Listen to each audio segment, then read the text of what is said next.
Parliamentary इंतखाबात शुरू होने वाले हैं और श्रीनगर की सीट को लेकर बड़ी चर्चाएं और बड़ी लड़ाइयाँ हो रही है। कई सारे इंडिपेंडेंट कैंडिडेट्स ने भी पार्लियामेंट्री इलेक्शन के लिए हाल ही में अपने नॉमिनेशंस के लिए पेपर सबमिट किए डीसी ऑफिस में, लेकिन उसमें एक चेहरा जो सियासत में थे ही लेकिन इंडिपेंडेंट क्यों बना। हमारे साथ में मिर्ज़ा सजाद हुसैन बेग साहब है, जो कभी किसी पार्टी से जिनके साथ में इन्हें कोई मुहिम भी शुरू की थी, लेकिन आज अकेले इंडिपेंडेंटली ये इस इलेक्शन में लड़ना चाहते हैं। मिर्ज़ा साहब, पहले तो बहुत बहुत शुक्रिया सजाद साहब बात करने के लिए। सीधा मेरा सवाल ये है कि पार्टी के साथ इतना वक्त देने के बाद आखिरकार ये फैसला क्यों बदला कि जनाब इंडिपेंडेंट लड़ना है? देख लीजिए, आपका क्वेश्चन बिल्कुल दुरुस्त है कि मैं एक नेशनल पार्टी के साथ अटैच हूँ, था पहले, मगर लोगों की जो डिमांड थी कि आप इंडिपेंडेंट उठ लीजिए, आप इंडिपेंडेंट चेहरा आ लीजिए सामने। हम पार्टी के साथ रहना नहीं चाहते, किसी भी पार्टी के साथ, चाहे वो नेशनल हो चाहे वो कोई भी हो। हम फाइट करेंगे। कहाँ दिया आपकी पार्टी ने आपको?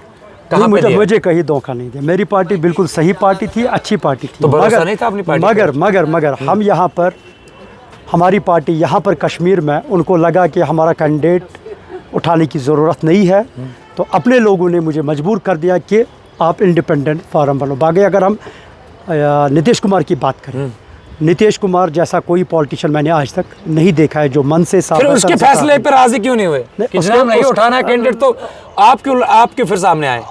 एक तो पार्टी का फैसला हो गया, दूसरा कश्मीर में लोगों का फैसला हो गया। ये लोगों का फैसला था जिसमें मैं उतर गया। अब क्या लगता है, चलो जिस लोगों के फैसले की आप बात कर रहे हो, क्या तवक्को करे वो सजाद मिर्ज़ा से? अगर सजाद मिर्ज़ा पार्लियामेंट चला गया तो वो तो आने वाले दिनों में पता चल जाएगा कौन आएगा कौन नहीं आएगा। नहीं, मैं कह रहा हूँ, अगर चूंकि आपने कहा लोगों ने कहा अगर गए इंशाअल्लाह रहमान, जिन लोगों ने मुझे उठाया पहले, अपने लोगों के मुसीबत और उनके जो यहाँ पर बीमारियां है, जो यहाँ पर वबा उठा हुआ है, उन पर पहले हम कंट्रोल करेंगे, उसके बाद हम बात करेंगे दूसरी चीज़। मिर्ज़ा सजाद को क्या लगता है कौन सी बीमारियां कश्मीर में कश्मीर में किन बीमारियों को हम गिनेंगे? आप बताएं। अगर हम अपने नौजवानों की बात करें जो अभी जेलों में सड़ रहे हैं, जम्मू एंड कश्मीर स्टेट के बाहर, पहले हम उनका कोई इंतज़ाम करेंगे जो हमारे जम्मू कश्मीर में आएंगे। क्यों, अगर हम देखेंगे इस टाइम बहुत सारे गरीब बच्चे ऐसे हैं जिनको 6-6 साल हो गए अपनी माँओं से, अपनी बहनों से, अपने बापों से मिले नहीं है वो, ताकि उनके पास वो सोर्सेज नहीं है, वो अम्बेडकर नगर जाए, वो आगरा जाए जेलों में उनसे मिलने के लिए। आपको तो एनसी और पीडीपी की अगर बात करें, पर्टिकुलरली पीडीपी तो कह रही है सारे एनसी बीजेपी ने खड़े किए ताकि हमारा वोट बांटे। क्या सजाद मिर्ज़ा भी उसी में है? ठीक बात है। अगर एनसी को इतना लगता है तो नहीं, मैं तो आपको यही बात कह रहा हूँ ना, अगर उनको इतना लगता है तो उनके पुराने कैंडिडेट कहाँ गए? उनकी पार्टी कहाँ से बिखरी हुई है? वो बेचारे, उनको इस टाइम खुद को भी बौखलाहट है और बौखलाहट के शिकार है। अगर हम किसी भी पार्टी की बात करें, मैं नाम नहीं लेना चाहता हूँ, अगर एनसी, फिलहाल अगर हम एनसी की बात करें, एनसी ने तो अपनी सीट यहाँ पर छोड़ दी है, वो तो यहाँ से भाग गए। उनको तो पता चल गया हमें श्रीनगर में आप कोई साथ देने वाला नहीं है। सईद क्या आपको परफेक्ट कैंडिडेट? वो जाने, वो परफेक्ट है, वो सही है। हम किसी के नाम के ऊपर कीचड़ नहीं उठाते ना, हमें ज़रूरत है, वो अच्छा ही कैंडिडेट है। और आने वाले दिनों में ज़्यादा टाइम रहा नहीं, आने वाले दिनों में लोग खुद फैसला करेंगे कौन क्या था। अच्छा, कहाँ पर सजाद मिर्ज़ा को लगता है कि नहीं जनाब लोग भरोसा करेंगे, लोग वोट डालेंगे? क्योंकि जिस हिसाब से फ़ोटो भी वायरल हुए नॉमिनेशन फाइल पेपर्स में सबमिट करते करते, आपको मिर्ज़ा को लगता है कि जनाब लोग जो है एतमाद जताएंगे? देख लीजिए, लोगों को पता है इस टाइम, जिन लोगों ने आज तक हमारा खून सींचा, अगर हम बात करें जो आज बीजेपी पर इल्ज़ाम आयद कर रहे हैं, उन्होंने क्या किया? उन्होंने क्या किया? वो पहले अपने पापों का हिसाब देना।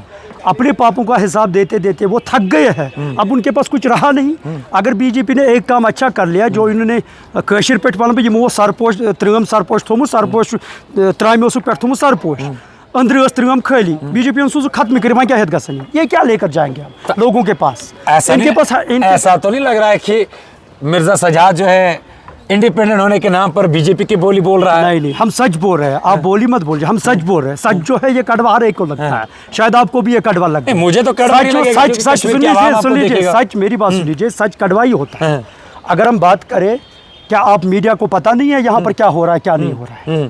क्या आपको नहीं लगता है जो जमाते आज इल्जाम दे रहे हैं एक दूसरे के ऊपर, तो फिर लोग क्यों जुड़ रहे? अरे भाईजान, नॉमिनेशन फाइल्स में देखिए इतने सारा वेव देखते अरे भाईजान इधर की बात सुन लीजिए। अरे भाईजान इधर की बात है, लोग दिखाने से कुछ नहीं होता है। फिर 500 रुपए में हम किसी को खरीद के लाएंगे, वो दिखता है। ये किसने लाया 500 रुपए में? वट एवर सोडा है, बता भी हमें दो। हमें बता भी दीजिए। आपको मेरे से बेहतर पता है। मेरे को बोलने की जरूरत नहीं है। आज भी वैसा होता है क्या? क्योंकि इमरान एक ऐसा नाम है जिन्होंने ये कांड निकाले हैं इससे पहले। मुझे बोलने की जरूरत नहीं है, आपने खुद निकाले ऐसे कांड। आपको लगता है आपने ऐसा होता है? होता है, क्यों नहीं होता है भाईजान, ये चीज होता है।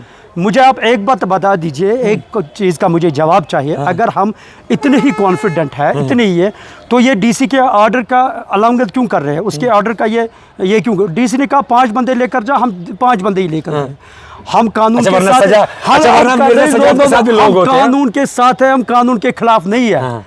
हम कानून के साथ है। हम आईन हिंद के साथ है। आईन हिंद का जो दर्जा उठाएगा उसको, आज कानून ये भी है, कानून देख रहा है। पहला वाला जमाना नहीं रहा जो इनका दौर था, वो अब नहीं रहा। आप तो कह रहे हैं कि जनाब पीडीपी तो फर्स्ट प्रेफरेंस दे रही है कि जनाब कुछ भी हो कश्मीर की इज्जत को वापस लाना है, और इन्होंने या जो भी अगर कश्मीर की इज्जत उतारी है वो पीडीपी ने उतारी है। एनसी वो तो सारे इसी में है ना। मुझे बताइए 70 सालों से इन्होंने क्या किया?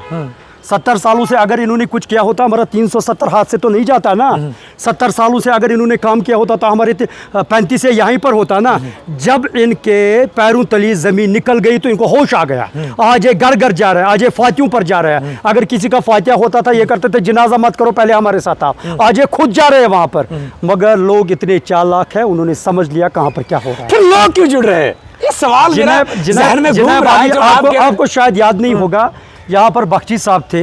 बख्शी साहब जब थे, बख्शी साहब को बोला जनाब आपके साथ कितने हैं? उसने कहा 40 लाख। शेख अब्दुल्ला को कहा आपके साथ कितने हैं? उसने कहा 40 लाख। जनाब वाली लोगों की कहीं ना कहीं मजबूरी है। लोग चाहते हैं कि हमारे बच्चे वापस आ जाए। लोग चाहते हैं कहीं ना कहीं हमारा, अब हर एक के साथ जुड़ रहे तो कोई प्रॉब्लम नहीं है। मगर फैसला एक ही चीज करता है, वो पोलिंग बूथ में फैसला करता है किसको कौन सा क्या वोट पड़ेगा। आपको क्या लगता है मिर्जा सजाद, क्योंकि सेंट्रल कश्मीर के लोगों को वोट देना है, फिर चाहे वो किसको दे वो तो वक्त डिसाइड करेगा, लेकिन मिर्ज़ा सजाद को क्या लगता है कि लोग जिनके लिए सजाद मिर्ज़ा जो है इंडिपेंडेंट उठे, तर्जमानी कर पाएंगे उनकी? देख लीजिए, मैं आपको कहता हूँ जिन लोगों ने यहाँ पर अभी तक हमारी तर्जमानी की है उससे बेहतर मैं खुद ही करूँगा। अब लोगों तक फैसला है किसको जिताते हैं किसको नहीं जिताते, ये लोगों का फैसला है।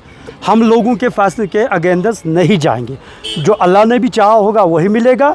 और तब भी मिर्ज़ा सजाद लोगों का काम करता था, अब भी करेगा, और हार के भी या जीत के भी तब भी लोगों के काम। आवाम के लिए, आवाम के नाम कोई मैसेज? आवाम के नाम के लिए मैं एक ही मैसेज देना चाहता हूं कि इस बार एक नए चेहरे को चुन लीजिए, जो चेहरा आपका ज़ाला करे। खुदा के लिए हमारी निशानी पर वोट डाल दीजिए। कुछ दिनों में हम आपको अपनी निशानी दे देंगे। रैलीज में हिस्सा लेने वाले हैं सजाद मिर्ज़ा? वो आगे फैसला करेंगे। इस तरीके से मैं बात नहीं करता हूँ हवा में। आगे फैसला करेंगे, खुद ब खुद दिखाई देगा। जब सुबह सूरज निकलता है तब सबको पता चलता है सूरज निकल गया। चलो आगे हमारे साथ मिर्ज़ा सजाद हुसैन बेग साहब है, जिनसे हमने बात की, क्योंकि इंडिपेंडेंटली जो है इन्होंने पार्लियामेंट्री सीट के लिए इंतखाबात के लिए हाल ही में नॉमिनेशन पेपर सबमिट किए डीसी ऑफिस में। और इनका मानना यह है कि जनाब लोगों के यूँ कह सकते हैं कि लोगों की वजह से इनको इंडिपेंडेंट लड़ना पड़ा। और इनका मानना ये भी है कि जनाब लोग इनको सपोर्ट करेंगे इस सीट पर, तभी जाके इनको लोगों ने उठाया है। अब आपको क्या लग रहा है? आप भी कमेंट सेक्शन में ज़रूर जवाब लिख लीजिएगा। आगे क्या कुछ होगा, किस तरीके की एक्टिविटीज़ मिर्ज़ा सजाद हुसैन बेग करते हैं, सड़कों पर लोगों के साथ किस तरीके से इंटरेक्ट करते हैं, वो भी सबसे पहले आप तक पहुंचाने की कोशिश करेंगे। तब तक के लिए आप मुझे और मेरे कैमरामैन को दीजिए इजाज़त। मिर्ज़ा साहब, इतने बिजी शेड्यूल में हमारे लिए टाइम देने के लिए आपका बहुत बहुत शुक्रिया। थैंक यू भाईजान, आप हमारी मैसेज आगे पहुंचाते हैं, उसके लिए हम भी आपका शुक्रिया बहुत करना चाहते हैं। और आप काम करते हो कश्मीर के लिए, आपका भी मैं खैर मकदम करता हूँ और आपको हाईली ग्रेटफुल भी कहता हूँ। Thank you.